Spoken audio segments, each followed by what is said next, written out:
Hello everybody, and welcome back to Tracy's Florida Homestead. I'm Tracy, and I am your host for this evening. Today we're going to give you our 5 tips on how to acquire land on a budget. And in the state of Florida, that can be done. Here, as you see on our map of Florida, it is a common knowledge that 65 to 75% of the population of Florida lives around the coast, on the beaches. This makes property very expensive, okay? It can be very expensive on these beaches, especially like I'm a quarter away from Tampa Bay, so it's expensive here. So if you really want to acquire land on a budget in Florida, you need to go a little further out and go up the spine. I'm not saying you cannot find homes on a budget in the city, but it's a little harder. So to get our tips today, the first one is, what is your plan for the property? The reason we ask this question is because this is going to determine how you research the property that you're looking for. For us, we wanted to move back home or closer to home, so we knew we wanted the eastern part right here, and that's where we bought our property. And we got a great deal on it, and I'll tell you how in just a few moments. So what is the plan for your property? Are you going to retire like we are and be away from the cities? Are you going to just buy a home so you can raise your children and then when they get older, retire somewhere else? Are you looking for a plain piece of property that you can bug out to in case something happens like the SHTF? It all depends what you want your property for. And if you're looking for a piece of property with a home on it, you can still find good deals in Florida for that kind of home. The second place is location. The reason we talk location is because in Florida, when you're around the beaches, the prices are only going up.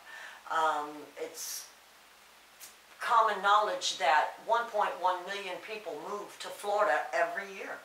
So of course the land prices are going to go up, but there are still ways to find land on a budget. But the location is going to be a key factor on how good you find a deal. If you live in Sarasota and you just want to get away from the city, you can find good deals that are urban, but you're going to find great deals that are rural. Okay? Compromising. What are you willing to give up to save money?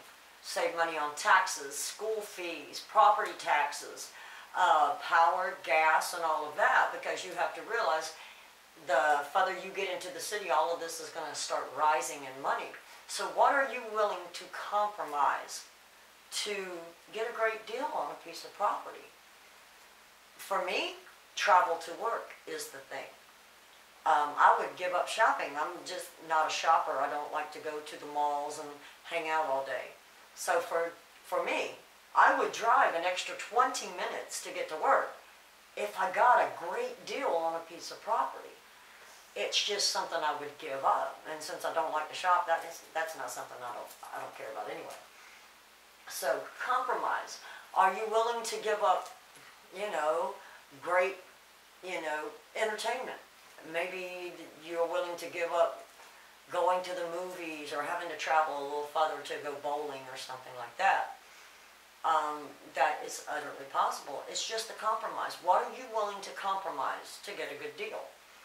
Me, I will compromise pretty much anything to get away from the city right now. I'm tired of the city. I want some peace and quiet. Land outlets. Number 4, your land outlets. Land outlets are just the ways you buy property. We have 3 normal ways for you to buy property, and they're all going to cost you a lot of money. You have the standard buy, the word of mouth, and the internet sales. And all of these have to do with large amounts of people, and the price that you pay depends on the market of the house that you're buying or selling. Just like with the house that I'm recording in right now. We are selling this house and we're going to make our money on it, but we also have to realize we pay the real estate agent, you have to pay dock fees and all of this stuff to sell this house, which is a whole lot higher because I live on a urban part of Tampa. And the prices out here are just getting astronomical because I'm only a few miles away from Apollo Beach and Sun City Center, which is the retirement community itself. So it just depends on where you want in Florida. That these searches may cost you twice as much as my last two. And the last two are how you get property on a budget. If you really want to save money on buying a piece of property, you need to use these two outlets. Number one is foreclosures, and the second one is tax deed sales. So, to give you an explanation of what I'm talking about tax deed sales, this house is a $200,000 house. I pay $3,800 a year for property taxes in Hillsborough County. So, if I don't pay my property taxes for 3 years, that's $3,800, you might as well just round it off to $4,000. You're talking $12,000 in property taxes. If they were to take my house and sell it for the $12,000 property taxes, that's all they could ask. Even though the house is worth $200,000, they can only get the $12,000 owed for the property taxes. The same way for foreclosures, okay? This house is worth $200,000. I only owe $42,000 on this house. So, if they were to foreclose on me, which they won't because it'll soon be sold, if they were to foreclose on me and try to resell this house, they could not ask no more than the $48,000 that is owed on the house. The only other thing they can ask for is gardening fees for the lawn care coming out, or any repairs they had to make to sell the house, like put a new front door, repair a window. But that is the only thing. In the state of Florida, a business cannot make a profit off of an individual's loss. That is the law. So if you really, really, really want land cheap, foreclosures, tax deed sales. I bought my piece of property in Zolfo Springs, and yes, it's in a podunk town, little one-horse town, 2 red lights. I paid a little less than $9,000 for almost 3 acres of land that already had power, water, and septic. And yes, I'm going to have to replace the septic, but hey, it's worth it because just the power and the water saves me $10,000. So I bought almost 3 acres with water, power, and septic, fenced on a private road for less than $9,000. I will spend about $60,000 building a house. What do I have, $70,000 that is now in a piece of property that's going to be worth around $250,000? That's a 300% profit right off the bat. Okay? So, tax deed sales, foreclosures. And now you're going to ask me, how do I find out tax deed sales? Depending on the county, and you do have to realize that this is in the state of Florida I'm talking about, so do your research in whatever state you're in. If you're in Texas, do the research on the state of Texas. Don't just take what I say for the state of Florida will automatically apply in the state of Texas, except for the foreclosure and tax deed sales. In the United States, no company can make a profit off a person's loss. So it doesn't matter what state you're in, those two facts still apply. So, if you're looking for tax deed sales, what you want to do is go to your property appraiser's website, or your tax collector's website. And what you want to do is in the search bar, you want to search for tax deed sales. And what they will do, if that county or if that state puts it up online, it will take you right to it. And you can even pick by county if you know what county you want. And you just take it right there to it. Now, with that being said, when you go to an online tax deed sale, you're not only bidding, or you're only asking for a piece of property for people in your area, because anything online can be bought by people in Russia, China, Ukraine, England, Scotland, Ireland. It doesn't matter where they're at, so you have a larger audience bidding for that piece of property. Now, the county I bought in, Hardee County, the same as Highlands, and I do think DeSoto, which is Arcadia area, which is, my screensaver keeps coming on, which is down in, right about here. This is Arcadia. All of these counties are what we call poor counties. They don't do theirs online. They actually, you can call the tax collector, or you can just go to the tax collector's website and they'll tell you when the next tax deed auction is. They will give a list of the properties, but they do not take any payments or bids online. You have to be on the courthouse steps Wednesday morning at 8 o'clock to bid on your property. So you have 5 people to bid against instead of 50,000.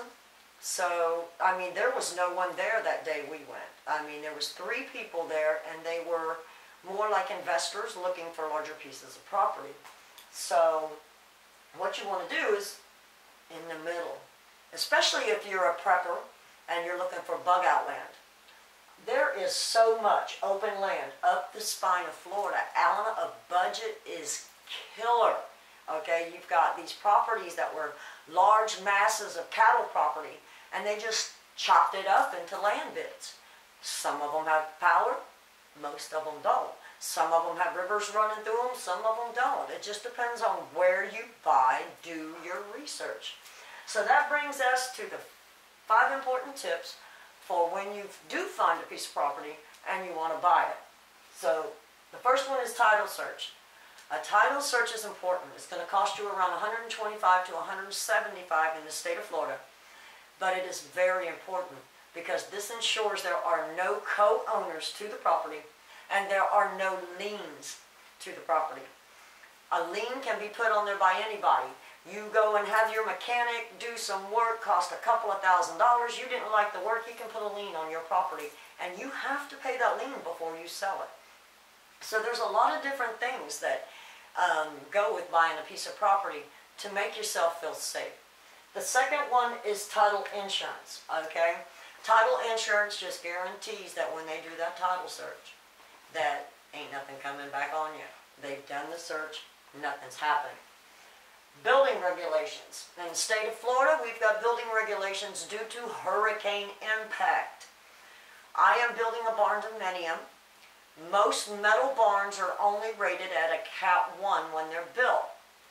Back when Charlie come through, ripped across the state without anybody knowing about it, they had metal buildings just torn off the foundations because they weren't rated for a Category 1 hurricane, okay?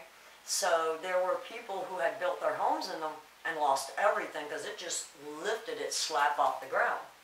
So in the state of Florida, most buildings have to be a Category 2 rated for hurricane strength. So when I built my barn-dominium and I went and bought it and I got the plans, I had to make sure that they raised it up to a Category 2 metal shed, so it would withstand up to 180-mile category winds.